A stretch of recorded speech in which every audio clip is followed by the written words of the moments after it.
The statements we're about to show you are from the Holy Quran, and is said to be the official, unchanged, pure word of God, revealed over 1400 years ago. Claiming to be the word of God is a heavy statement, and without proof, or if a single contradiction is found within the book, the apparent word of God will be proven false. So without further ado, let's put the book to the test.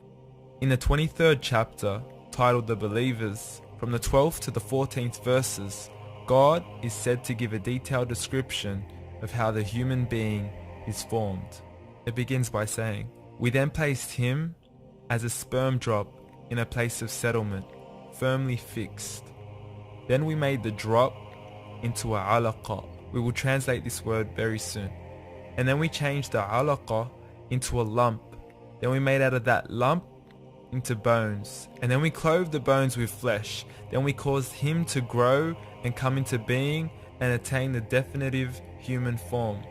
In the 21st century, we can now safely say that this verse is clearly describing the process of human development in correct chronological order. However, what we should be paying attention to in particular is the second stage, referring to the development of the embryo. The specific word used to describe the embryo in this verse is the word alaqa. The word alaqa, when translated into English, can mean three separate things. Firstly, a blood clot, or to be suspended, that is to be hanging or clinging to something, or thirdly and finally, a leech. Now, all three definitions don't come anywhere near what we perceive to be the human embryo. So, why are these words used, and what significance do they share with the human embryo?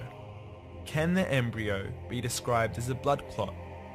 Well, what do you think? In the third week of embryonic development, a tubular heart joins with the blood vessels to form a primordial cardiovascular system, and by the end of the third week, the blood is circulating and the heart begins to beat on day 21. The first thing that comes to mind in regards to being suspended or hanging is the umbilical cord. But we can't use that example because we are simply referring to step 2, before the baby has even formed. But we now know today that the umbilical cord is formed from the connecting stalk. And the connecting stalk is formed as soon as the embryo is formed. The embryo's connecting stalk has even been described by John Allen and Beverly Kramer as an object to suspend the developing embryo in the extra-embryonic column. So an embryo is suspended and does have a strong resemblance with a blood clot. What on earth would an embryo have to do with a leech? Figure A shows the structure of an embryo at 25 days. Figure B shows a leech. Now please note once again that the embryo in this stage is no greater than the size of a kernel of wheat. This is an X-ray of the embryo at 22 days. This is the internal structure of a leech. It's mind-blowing stuff, but you still haven't seen anything yet. This is the head of the embryo at 22 days. The detail you are seeing right now is absolutely impossible to be seen with the human eye and can only be seen with a microscope. This is the back end of a leech. There's no other words used to describe this other than mind-blowing.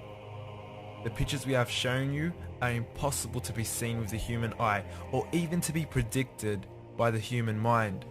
Once again, the verses we have shown you were revealed over 1400 years ago to a man who couldn't read nor write. Are these the words of God?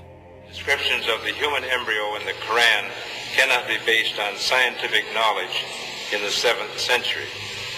The only reasonable conclusion is that these descriptions were revealed to Muhammad from God, from God, from God, from God.